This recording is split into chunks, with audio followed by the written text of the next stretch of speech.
hermanos, Dios nos bendiga. Vamos a iniciar este servicio de escuela dominical en el bendito nombre del Señor Jesucristo. Le habla aquí su hermano Sebastián Troncoso, como ya lo han logrado notar.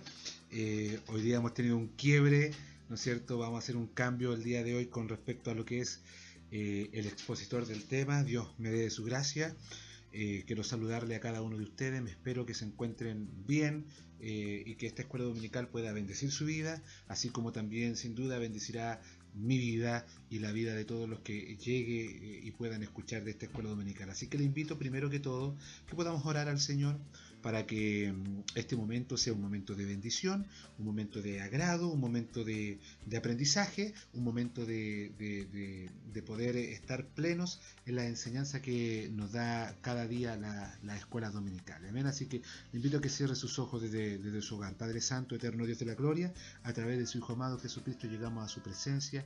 Damos gracias, oh Señor, por la vida, por la salud, por su amor, por su bondad, por su misericordia, por todo el bien recibido hasta este minuto, Padre Celestial, de poder encontrarnos, Dios mío, a través de esta red social nuevamente para poder vivir un momento precioso en su enseñanza con respecto a la escuela dominical. Le rogamos, Dios mío, primero nos lave la sangre de Cristo, perdone todo pecado, todo lo que nos separa de su presencia, y que la luz del cielo nos abra puerta de entendimiento en su palabra, para que tanto como quien habla como los que van a escuchar, Dios mío, Señor, a través de esta pantalla, pueda ser de edificación y de bendición todo lo que hemos de realizar, Dios mío, Señor, en este momento. Bendíganos, Padre amado, permita, Dios mío, que sea un momento inspirado por su palabra, inspirado por su poder, inspirado por la gracia eterna que viene del cielo y que supera y sobrepasa absolutamente todo entendimiento, Padre Celestial. Rogamos, Dios mío, Señor, su poder, su mano con nosotros, por misericordia, se lo rogamos en el nombre de Cristo, nuestro Redentor, nuestro Salvador.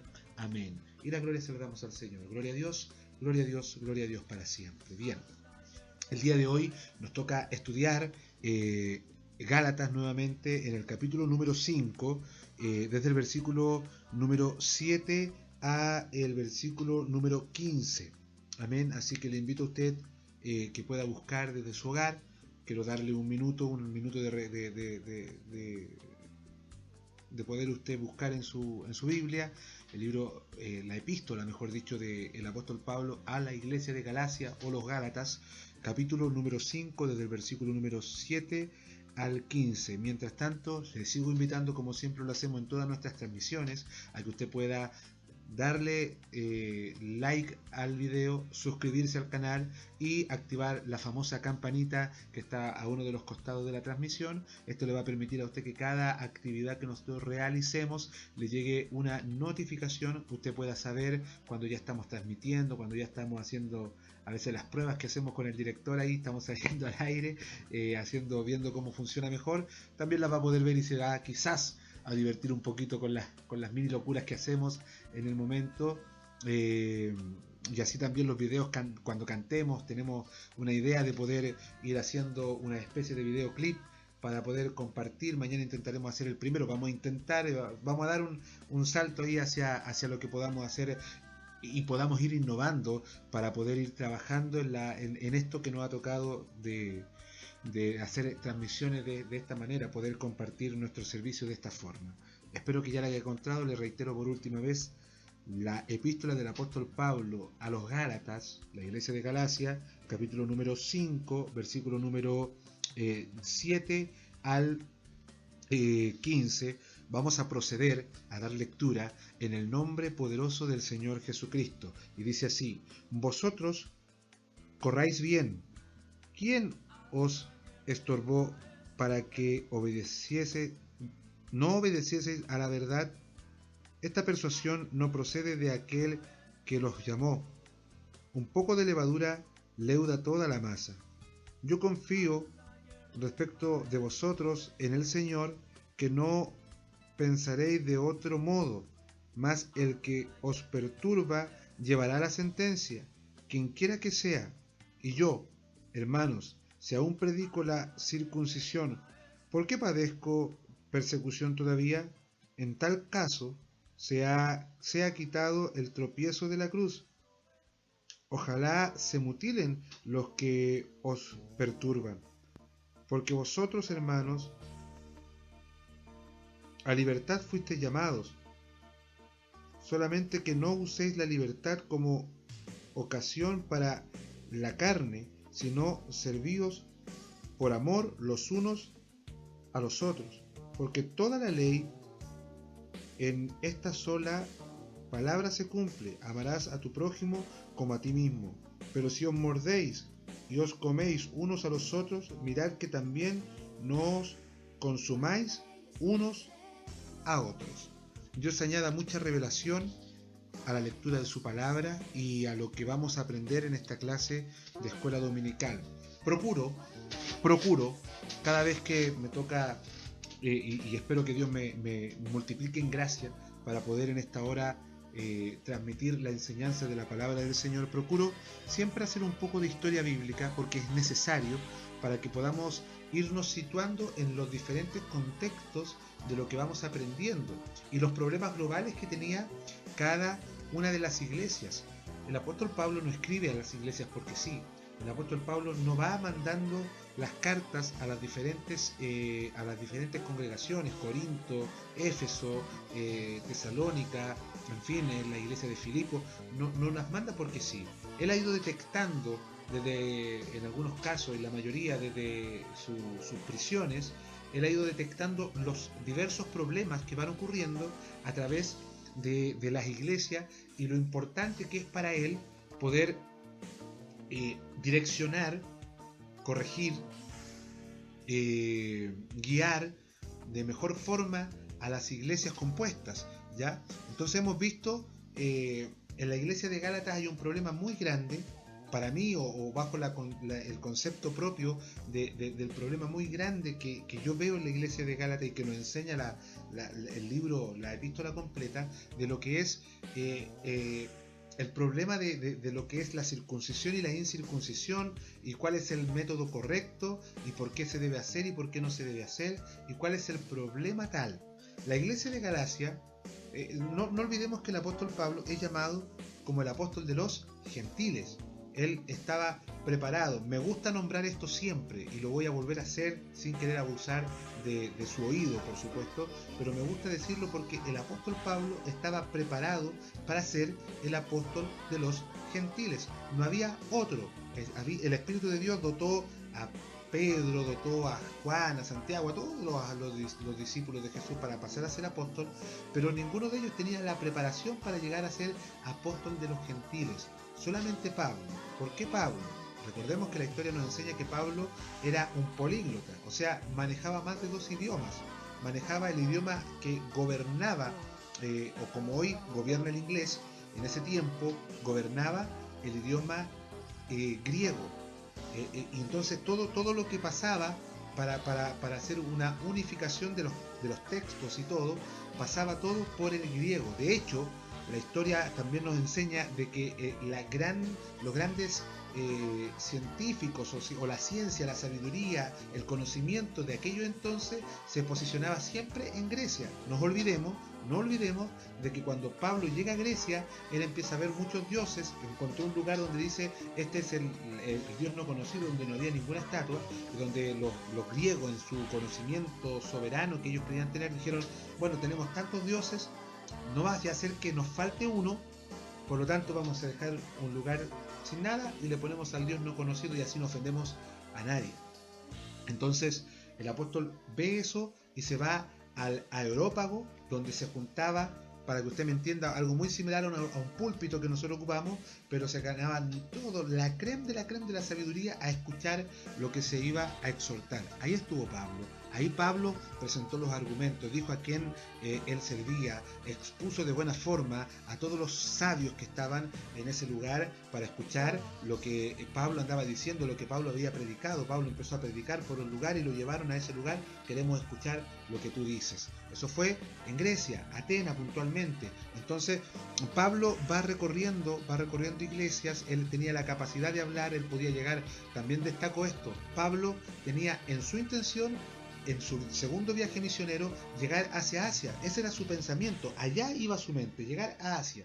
Pero en algún momento, mientras él iba camino para allá, Dios en sueño, en visión, le demuestra que un hombre macedonio está pidiendo misericordia. Por lo tanto, él direcciona nuevamente, redirecciona para dónde iba él, lo vuelca hacia el lugar donde Dios lo estaba llevando, que era puntualmente, reitero lo que digo, era la ciudad de Macedonia. Para allá tenía que ir, para allá tenía que predicar. Dios le cambió. Él podía llegar a Asia, eso quiere decir que con el griego podía llegar a predicar a Asia. Asia estamos hablando de Japón, de Corea, bueno, a lo mejor con otros nombres quizás en ese tiempo, pero habían colonias, habían cosas puntuales que estaban ahí y que vivían y que entendían su propio idioma, y Pablo tenía la capacidad de hablarle en griego y posiblemente, como era un políglota, manejaba muchos idiomas, posiblemente también manejara más de algún idioma asiático.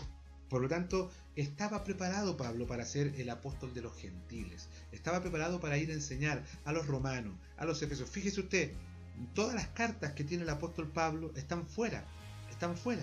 La única carta que se le direcciona a los hebreos, ni siquiera, si usted busca en la Biblia, nosotros la atribuimos a Pablo, pero la Biblia nos dice que es de Pablo.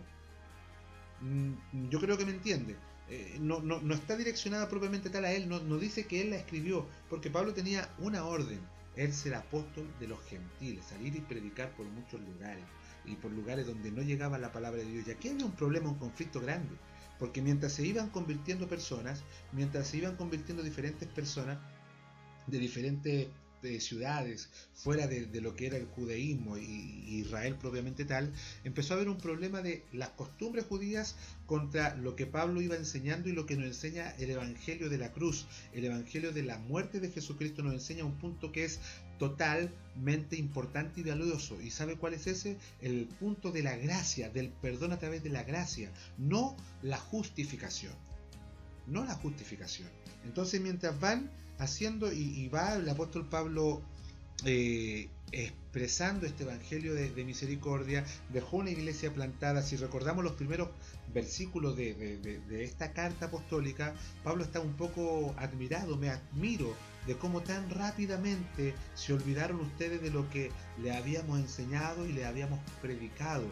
Me admira de una forma en sobremanera de que ustedes se hayan desviado tan prontamente de lo que nosotros, como el cuerpo de Cristo, como predicadores, anunciadores de Cristo, le habíamos expresado el evangelio de la cruz. Y puntualmente aquí hemos visto la clase anterior, tanto como esta, va demarcando el problema de lo que iba ocurriendo. Y quisiera narrarle una historia que me gustó mucho, que está en nuestro libro de apoyo de la escuela dominical, que es muy importante y es muy bonito. Me encanta porque nos va dando direcciones de lo que tenemos que decir y de cómo tenemos que ir expresando la escuela dominical.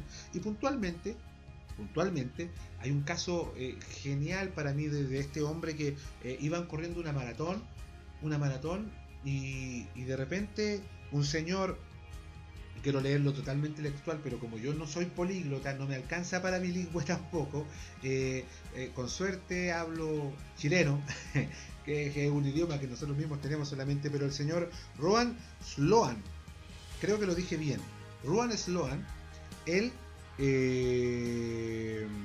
fondista inglés, llegó tercero en una maratón de Kendler, en el norte de Inglaterra, con un tiempo de 2 horas y 51 minutos para los 42 kilómetros. Luego de subir al podium y de recibir la premiación correspondiente, vino la reacción de los que quedaron atrás. ¿De quién? De sus competidores. Llegó, pero ¿cómo llegó? ¿Y cómo ganó? ¿Qué pasó? ¿Y qué le pasó a él? A ellos le pasó algo puntual. ¿Cómo esta persona nos ganó si nosotros nunca lo vimos? ¿Qué nos pasó en la carrera? ¿Qué me explica eso? Por lo tanto empezaron a cuestionar. Él trató de defenderse un poco, que estaba bien, pero ante toda la presión cedió y dijo la verdad. ¿Cuál fue la verdad? La verdad fue que él, en el camino de la maratón, no era una competencia atlética de correr en las pistas atléticas, no, era maratón, por las calles, por las ciudades. En esta maratón, mientras iban corriendo, él se sube a un bus que era para los aficionados y empieza a avanzar y se baja un poco antes y llega y queda como campeón. A todo esto, ¿qué le tocó vivir a él? Subió al bus y todo esto lo llevó a que ganara, pero rápidamente le embargó la vergüenza porque se quedó descubierto que él no había corrido esta carrera, perdón por quizás la redundancia, pero no lo había hecho legítimamente. No lo había hecho legítimamente. Y el punto aquí es puntual, también valga la redundancia, de lo que vamos a hablar hoy día, porque Dios siempre, y el apóstol Pablo siempre, se ha ido asemejando a lo que tenemos que hacer con respecto a lo que es la carrera. Y ojo, la carrera correrla legítimamente, porque la carrera que nosotros corremos en el Evangelio debe ser una carrera legítima. Debemos tener cuidado con lo que son las reglas y las trampas, desvíos y cosas semejantes. Nos pueden privar del premio eterno, ya que el juez justo todo lo ve. No hay nadie que pueda correr esta carrera y poder engañar. No existe nadie. Nadie puede correr esta carrera y engañar. ¿Cuál era el punto? El punto es el siguiente. El apóstol Pablo empieza a hablarles a los judíos en el versículo 7, vosotros corréis bien. ¿Quién los engañó? ¿Quién los perturbó? ¿Quién los sacó de lo central, de lo que nosotros les hemos enseñado a ustedes? ¿Quién los sacó? ¿De dónde los sacaron? ¿Por qué los sacaron? Mire, Pablo compara la vida de la fe de los Gálatas con una carrera. Figura que el apóstol siempre, frecuentemente va ocupando en diferentes textos. Usted puede ver 1 Corintios capítulo 9, 24 al 27, y lo compara siempre con, está Gálatas 2.2, Filipenses 3 y 14 y 2 Tesalonicenses 4.7. Siempre los va comparando a lo que es una carrera, siempre los pone así, porque la obediencia a la verdad, esto es, seguían por el camino que les había trazado la predicación del Evangelio de labios de Pablo. Entonces él dice, esta carrera estaba trazada con las reglas del Evangelio que yo les he expresado. Ahora, ¿quién los perturbó? ¿Quién los sacó? ¿Quién los desvió? ¿Quién los desvió de esto? ¿Quién de vosotros? ¿Quién fueron? Fueron los judaizantes, fueron los legalistas, fueron los que enseñaban doctrinas que eran perinoristas, estaban impidiendo y desviando el camino trazado por la verdad. La verdad no solamente debe ser creída, sino que también debe ser obedecida. ¿Y cuál era la verdad? ¿Y qué es lo que estaba expresando en este momento el apóstol Pablo? Esta persuasión de sacar a los creyentes, ¿cuál era? El gran problema que hay aquí, el gran debate en la circuncisión y la incircuncisión. El problema que no entendían algunos judíos y que los Gálatas absorbieron en sí, es que no debían entender de que para Dios, hermano amado, para Dios no existen cristianos de segunda clase. No existen. No existe alguien que pueda decir yo soy primera clase de cristiano, yo soy segunda clase de cristiano. Es más, permítame con todo el respeto, estos días atrás escuchaba una predicación de estos super apóstoles y profetas que predican cosas, y dijo algo que me llamó la atención, porque dijo algo que me lo voy a guardar para mí, que es mi opinión, pero creo no estar equivocado. Lo digo tratando de usar humildad en esto, pero no existe nada, hermano amado, no existe nada que yo pueda hacer para enamorar más a Dios. No existe absolutamente nada, porque Dios no es de partida, no es hombre, no es ser humano, a eso me refiero, ¿ya? No es un ser humano, no es un ser humano como nosotros, ¿ya? Y otra cosa importante, que el amor de Dios no depende de un acto puntual de nosotros. Yo no puedo hacer algo que yo diga voy a hacer esto, voy a ejecutar esta acción en mi vida y esto me va a permitir a mí enamorar más a Dios. Esta predicación decía, este hombre decía, nosotros adoramos a Dios para enamorar más a Dios. Hermano, Dios te ama infinitamente grande sin tener que enamorarlo. Dios ya te ama, y te ama, no hay nada, absolutamente nada, porque no existe el cristiano de segunda clase en ese punto, no existe alguien que cante más, Dios lo ama más. Eso es falso. No existe alguien que diga yo doy, no sé, hago más obras dentro de la iglesia, salgo a predicar solo, por eso Dios debe amarme más. No, Dios te ama a ti y ama a mí y me ama y ama a tu familiar y ama a tu hermano que se sienta al lado en tu banca cuando podíamos juntarnos en la iglesia y ama a los de otras denominaciones, lo ama a todos por igual y lo ama con el mismo amor porcentaje. No existe alguien que pueda decir a este ama más, a este ama menos. No es así, y no puedo hacer yo nada para que Dios me ame mucho más, porque Dios ya me ama infinitamente grandemente. ya me ama muy, muy poderosamente. No hay nada que yo pueda hacer que Dios pueda decir, voy a amar más a este. No hay gesto, no hay nada. Y este era el problema que se producía acá, porque habían ciertos personajes que el apóstol Pablo no lo destaca directamente, porque el apóstol Pablo no lo sabía, no sabía directamente quién era, pero había uno por ahí, por allá, por allá, por acá, que andaba sacándolos de contexto, sacándolos de lo que debían hacer y de todos los rudimientos, y entendiendo primero que Pablo empieza a situar y empieza a decir puntualmente que toda esta enseñanza y del contraste que querían hacer y el problema que querían realizar entre los circuncidados y los incircuncidados no venía de parte de Dios, no venía de parte del Evangelio de Jesús, venía parte del enemigo, venía parte del que viene a confundir, venía de parte del que venía a marcar división entre los que podían servir a Dios y no servir a Dios, y cuáles son las cosas que podían hacer para realizarla. Esta persecución no proviene del que los llamó, o sea, de Jesús, sino del diablo. La persuasión que procedió de Dios, es decir, el evangelio puro predicado por Pablo, no tenía nada que ver con la circuncisión. Enseguida el apóstol Pablo le escribe: un poco de levadura leuda toda la mesa. Mire, yo quizás alguna vez he contado esta historia y se la cuento ahora, se la repaso a lo mejor en estos breves minutos que quiero ocupar. No quiero abusar de verdad de su oído, no quiero cansarle a usted, pero sabe, recuerdo que en alguna etapa de mi vida me tocó trabajar en panadería. Y recuerdo puntualmente esto porque un poco de levadura leuda toda la masa. Hacíamos algo puntual cuando estábamos un poco atrasados con el pan, nos íbamos y hacíamos las cantidades de pan que necesitábamos y le echábamos más levadura para que el pan creciera más rápido. Pero prácticamente, para que usted me entienda, nosotros perfectamente podíamos echarle, no sé, 10 gramos, a lo mejor estoy exagerando, 50 gramos de levadura. El porcentaje quizás está un poco desproporcionado, pero quiero que me entienda la idea, el ejemplo. Podíamos echarle a lo mejor 5 gramos de levadura a 30 kilos de harina, y esa levadura iba a hacer el mismo efecto pero con más tiempo. Y cuando estábamos muy apurados le echábamos mucha levadura al pan para que el pan creciera luego y no nos demoráramos tanto en estar dejándolo que leude un poquito y que la levadura haga su efecto. Nos apurábamos un poco. ¿Por qué? Porque la levadura hace crecer. La levadura en sí en la Biblia representa lo falso, lo que no existe, lo que no es verdad. Por eso el pueblo de Israel, cuando salen en la última de las plagas de Egipto, Dios lo manda a comer el pan sin levadura, el pan que no es falso.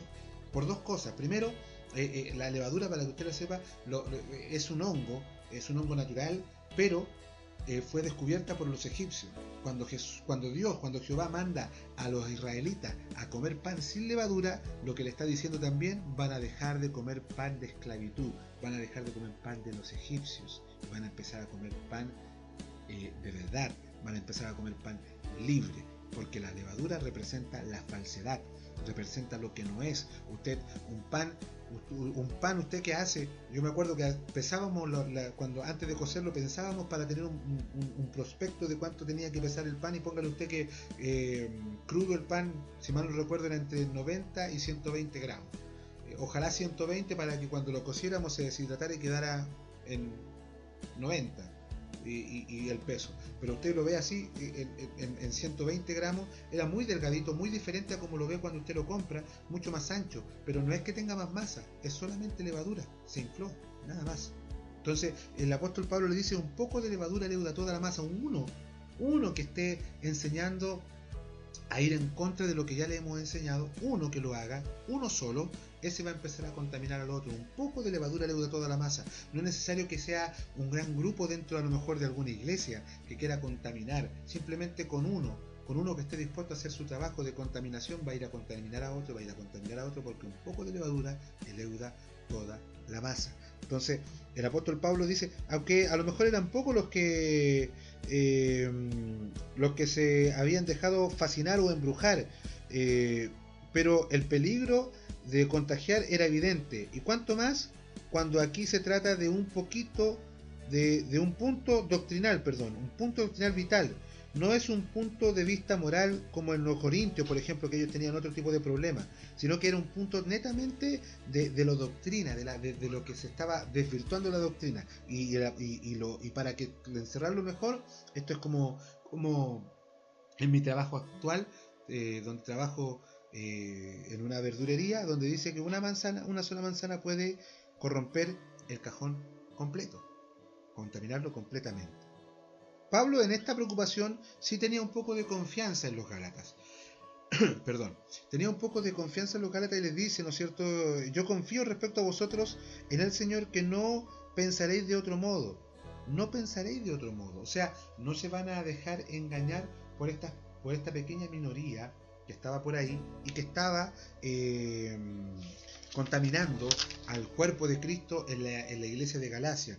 Casi siempre la pequeña minoría tiene una cabecilla o un cacique, pues agrega, más el que os perturba, esto está en el versículo número 10, el perturba lleva la sentencia, sin nombrarlo, como en otras ocasiones cuando nombra, y como lo hizo Juan también por ahí, pero los hermanos sabían de quién hablaba, o sea, quién era el que contaminaba. Y Pablo dice, quien quiera que sea, en el versículo 10, es decir, un muy distinguido personaje y con un círculo propio, como en la iglesia sea grande o pequeño, la advertencia es la misma, sea quien sea dentro de la iglesia, sea una persona importante dentro del movimiento de la iglesia, o sea alguien pequeño, cualquiera de los dos da lo mismo. Si está haciendo lo malo, la sentencia va a ir contra él. Si él está enseñando lo contrario, la sentencia va a ir contra él. Porque está, como le diríamos nosotros, remando al revés. Están todos tirando para la derecha y él está tirando para la izquierda. Y de a poco empieza a convencer a los otros. Y de a poco empieza a convencer a otros. Toda la sentencia va a caer sobre él. Y recordemos que ahí Jesús, ahí en Mateo 18, 6 y 7, enseña el peligro y lo triste y lo mejor que le sería a un cristiano antes de hacer perderse a alguno de sus pequeños. Dice, sería mejor, si usted lo recordamos, ponerse una piedra de molino en el cuello y tirarse al mar. O sea, antes de que tú quieras sacar desde el Evangelio a uno de los míos, mejor, estoy traduciendo, estoy parafraseando, mejor mátale. Porque va a ser mejor ese castigo, más liviano ese castigo de lo que te corresponde o de lo que te voy a hacer pagar por estar haciendo que mi pueblo se pierda. Bendito sea el nombre del Señor. Es así de claro esto, ¿ya? Parece que los judaizantes habían afirmado que Pablo estaba de acuerdo con su enseñanza, los judaizantes que enseñaban de la circuncisión, ¿ya? Es decir, predicaba la circuncisión y yo, hermano, si aún predico la circuncisión, dice Pablo, ¿por qué padezco persecución? Quizás aludiendo tal vez el episodio de Hechos 16 cuando circuncidó a Timoteo, pero él insiste, Pablo, en que si predicara la circuncisión como algo necesario para la salvación, no había razón para que los judaizantes lo persiguieran en lugar de apoyarlo. En el tal caso, dice el apóstol Pablo, o sea, si yo realmente le hablara de la circuncisión simplemente porque circuncidé a Timoteo en alguna ocasión puntual, ahí hay un hecho puntual, si yo predicara la circuncisión, entonces ¿por qué me persiguen? ¿Por qué no les gusta que yo hable? Si yo estoy hablando, si supone que estamos hablando el mismo idioma. No lo entendía, el apóstol Pablo no lo entendía. Entonces, si yo hablo de como algo que en este caso se ha quitado el tropiezo de mí de la cruz, si se predicara la circuncisión, si yo predicara la circuncisión, la cruz no ofendería tanto. Esa es la visión de Pablo. Pero llega un punto mejor. Llega el porqué el escándalo de la cruz. ¿Y sabe por qué el escándalo de la cruz? Por lo que le decía al principio. Porque la cruz y la gracia de Dios ponen a los judíos y a los griegos en el mismo plano en cuanto a la salvación. O sea, lo que está diciendo el evangelio de la cruz de Cristo, no hay límite que yo pueda decir yo voy a ser mejor que el otro. También lo que le decía un poco al principio, Dios me va a amar más por mis actos, entre más actos buenos haga, Dios me ama más. Eso no funciona así. Dios te ama igual. De la misma forma aquí, no existe algo que yo diga, que usted pueda decir, ya, yo quiero ser salvo, ¿qué tiene que hacer? La circuncisión. En este momento, con circuncisión o sin circuncisión, da lo mismo si usted quede en Cristo y le acepta como su Salvador. Él es la salvación. No le pide que usted se circuncide, que usted haga una cosa y otra, no. Simplemente sepa claramente de que Jesús es el que salva y nos pone a todos en el mismo nivel. A los que se circuncidaron y a los que no lo hicieron. Nos pone absolutamente en el mismo nivel. Y eso es lo que no le gustaba. Esto suponía la nulidad de la circuncisión como base para una bendición especial. No existe. Yo me circuncido y tengo la salvación asegurada. Esto no funciona así. No funciona así. En el mundo de Dios, este pensamiento es totalmente inverosímil. Eso quiere decir, no cabe por ninguna parte, por donde usted lo mire, por donde usted lo quiera plasmar, no cabe. Yo no puedo hacer algo para que Dios esté más enamorado de mí. No puedo hacer algo para que Dios me dé más salvación a mí que a otro, no. Yo debo seguir a Cristo así como lo sigue mi hermano y lo sigue, ¿no es cierto?, el chileno, el peruano, el argentino y lo siga el mismo judío. Mientras acepte a Cristo, nos salvamos igual. Nos salvamos igual. Y nadie puede hacer un acto mayor para ser salvo, simplemente creer en Jesucristo. No jugar con el Evangelio, esas son cosas claras que nosotros tenemos. Entonces, no podemos hacer algo puntual. Pablo va hablando y les va diciendo, ustedes son llamados a libertad. Para la libertad fue el llamado, solamente que no use la libertad como ocasión de la carne, sino servicio por amor de los unos de los otros. Pablo hace una distinción entre la diferencia para pecar y la diferencia para servir. La libertad para pecar no es libertad, sino que al contrario nos hace esclavos de Satanás, a otros o a nuestra propia naturaleza pecaminosa. Los cristianos, por el contrario, no debemos ser esclavos del pecado, porque tenemos la libertad para hacer lo correcto y glorificar a Dios por medio del servicio amoroso a otros. Y aquí hay un punto importante. ¿Por qué el apóstol Pablo toma esto? Porque habla del pecado y dice, no somos libres para pecar, sino que Dios nos llama para tener un servicio de actitud, de amor hacia los otros. ¿Por qué lo dice? ¿Qué tiene que ver el amor y el pecado con la circuncisión y la incircuncisión? Aquí Pablo les va a dar vuelta totalmente su concepto. Recuerdo, por ejemplo, esto no es primera vez que pasa en la Biblia. Se acercaron los fariseos, se recuerda usted, ¿no es cierto? Y llevaron a la mujer adúltera. El pensamiento de los fariseos era poner a Jesús en encrucijada y dejarlo ahí en una cuerda totalmente floja, que era, la ley mosaica dice que esta mujer fue pillada en adulterio, por lo tanto dice que debe ser apiedrada. ¿Qué dices tú?, le preguntan a Jesús. Recuerda cuando Jesús estaba escribiendo con la arena. Me gustó mucho, no sé si será cierto, pero dijo una persona por ahí que Jesús escribía en la arena porque de tal manera amó Dios al mundo. No sé si será así, pero estaba dibujando en la arena él cuando le preguntan esto y lo quieren poner en esa encrucijada. ¿Por qué? Porque si Jesús decía que la apiedraran, no tenía misericordia, y si Jesús decía que no la apiedraran, estaba yéndose en contra de la ley mosaica. Querían solamente cuestionarlo. Entonces Jesús, con la sabiduría que tenía por ser parte de Dios, por ser Dios, les cambia el plano y los pone a ellos en la cuerda floja, diciéndole, la ley mosaica dice bien, y el que esté libre de pecado lance la primera piedra. Y los que quedaron en la cuerda floja fueron los fariseos, no Jesús. No hallaron qué hacer. Pablo quiere hacer lo mismo con ellos. ¿Por qué? Porque él está hablando del servicio a otro. Entonces le parece raro al apóstol Pablo que la ley sirva para unas cosas y no para otras. Le parece raro. ¿Por qué? Dice, el legalismo lleva inevitablemente a pendencias, a pelea. Y así había pasado en Galacia. Es extraño, tenemos personas que querían estar bajo la ley, que exige que un hombre ame a su prójimo, pero había sucedido al revés.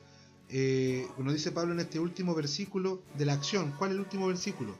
En lo que hemos leído. Pero si os mordéis y os coméis unos a otros, mirad que también no os consumáis los unos a los otros. O sea, a ver, la ley me dice a mí que yo debo circuncidarme, ya me circuncido, pero se le olvida el momento de las peleas, de que la ley te dice también, ama a tu prójimo como a ti mismo. O sea, lo que quiere hacer es estar en una parte de la ley y en otra no, y eso no puede ser.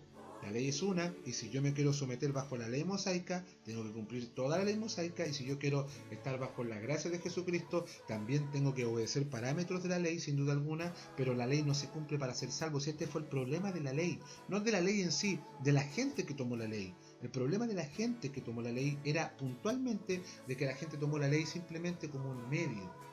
como un medio, no como algo que transformara su vida, como un medio. No importa si yo peco, total, llego el día domingo, el fin de mes, el fin de año, la fiesta tal, y voy a sacrificar el cordero y mi pecado es perdonado. Por lo tanto, tengo un tiempo suficiente para pecar todo lo que quiera y el macho cabrío que muera representa mi salvación. O sea, ya no era algo de arrepentimiento, sino que era una costumbre del pecado. Ese fue el problema, que la ley fue mal usada. Fue totalmente mal usada. No es que falló la ley, fue mal usada. Entonces, en este punto, ¿cómo voy a obedecer la ley yo y obedecerla para circuncidarme, pero no para amar a mi prójimo? No tiene sentido. No tiene sentido. Yo no puedo obedecer la ley una vez y la otra no. No puedo ocupar el argumento una vez para otro, pero no para mí. Ese es otro grande de los problemas que hay dentro de la iglesia. Dentro de la iglesia general estoy hablando, del cuerpo de Cristo en general. Soy un fiel convencido en que yo debo ser duro conmigo mismo cuando yo peco. Debo ser duro conmigo. Debo lamentarme, orar y quejarme contra mí mismo ante la presencia de Dios. Debo hacerlo. Pero cuando llega el momento de ver a mi hermano en pecado, yo debo ser misericordioso con él. Conmigo debo ser duro, pero con él debo ser misericordioso. Eso yo creo que es el síntoma del Evangelio. Yo debo cuestionarme yo siempre, pero al hermano que cae debo levantarlo. Eso es ser servicial a otro.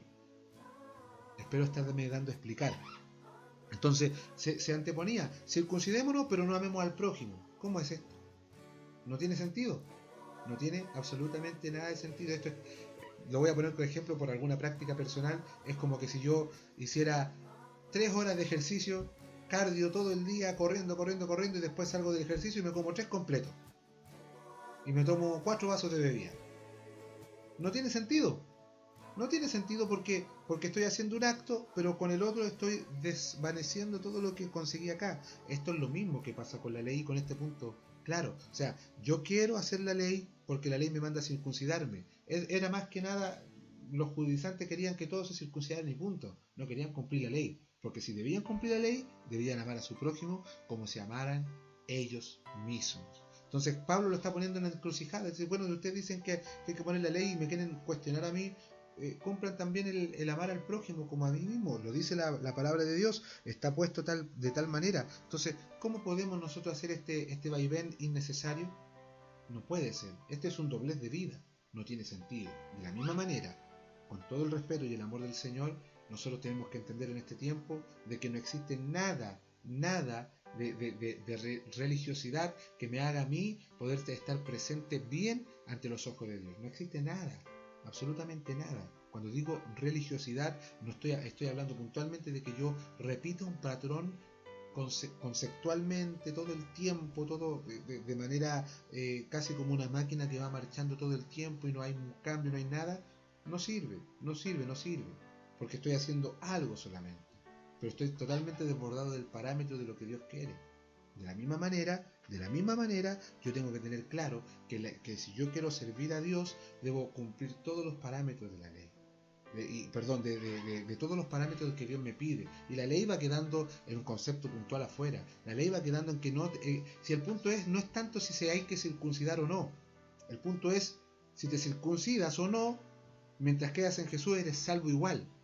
Para los judíos eso era inverosímil. ¿Cómo si no se circuncida va a ser salvo? Es que Cristo vino a hacer eso. Vino a salvar lo que se había perdido. La circuncisión no marcaba nada puntual que yo pudiera hacer para poder ser salvo. No lo marcaba.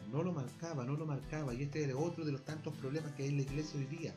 Que hay gente que piensa que entre más activa, más salvo es. Hermano, cuando yo activo en mi iglesia, cuando yo activo lo hago por amor a Dios, porque yo amo a Dios.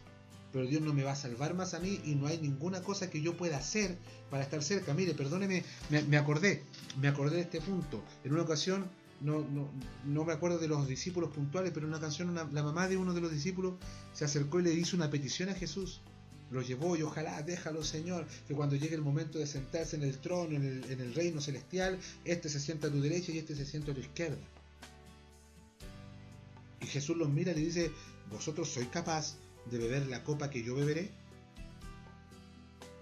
Y los discípulos esto le contestan que sí, beberán la copa que yo beberé, serán sumergidos como yo. O sea, lo que Jesús le estaba diciendo, ¿serán capaces de ser perseguidos? ¿Van a ser muertos como yo me va a tocar ser a mí? Lo van a hacer, pero no está en mí ponerlos arriba. No está en mí ponerlo arriba porque eso le corresponde a Dios. De la misma manera, tengo que servir a Dios por amor a Dios, pero tengo que tener claro que el parámetro es: yo sirvo a Dios, voy sirviendo a Dios, mientras acepte a Cristo voy sirviendo a Dios, pero nada me hace más salvo que el otro. Todos vamos corriendo la misma carrera.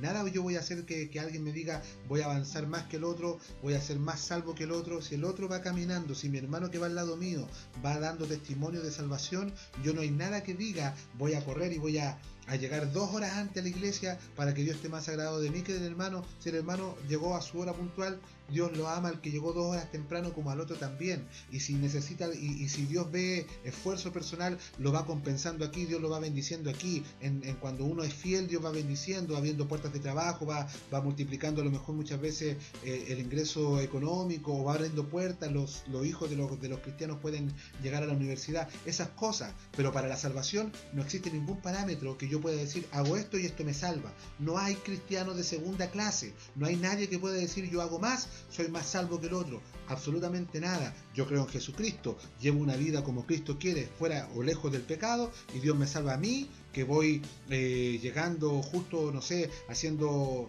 esto es lo que me permite mi vida hacer, llegar a los servicios, no alcanzo a más, pero si lo va haciendo bien, como el otro que se esfuerza mucho, la salvación es la misma. El pago aquí a lo mejor Dios le va a conceder muchas peticiones, por supuesto que sí, al que se esfuerza y al que no se esfuerza, ¿no es cierto? Dios ahí tratará con él y Dios verá cómo tiene su trato personal con él. Pero no hay nadie que pueda decir en cuanto a la salvación, yo hago esto, soy salvo. No, la salvación no es por obra, sino es por gracia. Y ese es el problema de la clase. Entonces, ¿qué es lo que quería el apóstol Pablo? ¿Qué le estaba enseñando? No corran ilegítimamente. No crean ustedes que porque... para que me entienda, no sé si me estoy dando a explicar, pero para que me entienda mejor, en la enseñanza que yo le decía a un principio en la historia del hombre que subió al bus, subir al bus y ser salvo, era como que vamos corriendo y el bus que le ayudó a hacer trampa era la circuncisión. ¿Ya? O sea, me subo a la circuncisión y llego primero. Y eso me permite ser ganador. Eso es falso. Mientras yo corra la carrera legítimamente, mientras yo me demore todo lo que tenga que demorarme, mientras yo tenga que examinarme todo lo que me tenga que examinar y recordar, como dice por ahí, que nosotros teniendo alrededor nuestro tan grande nube de testigos, despojémonos de todo el peso y del pecado que nos asedia. Y corramos con paciencia la carrera que tenemos por delante, puestos los ojos en Jesús, el autor y consumador de la fe. El Señor nos salvó por misericordia, nos hizo libres, nos hizo servidores suyos y nos puso en una carrera cristiana, por lo que debemos examinar constantemente si la senda es recta, agradable a aquel que nos llamó, sirviendo también a los demás. Ese es el punto. Yo sirvo a los demás. Esta es la única forma de correr esta carrera, yendo paso a paso. No me voy a hacer nada yo.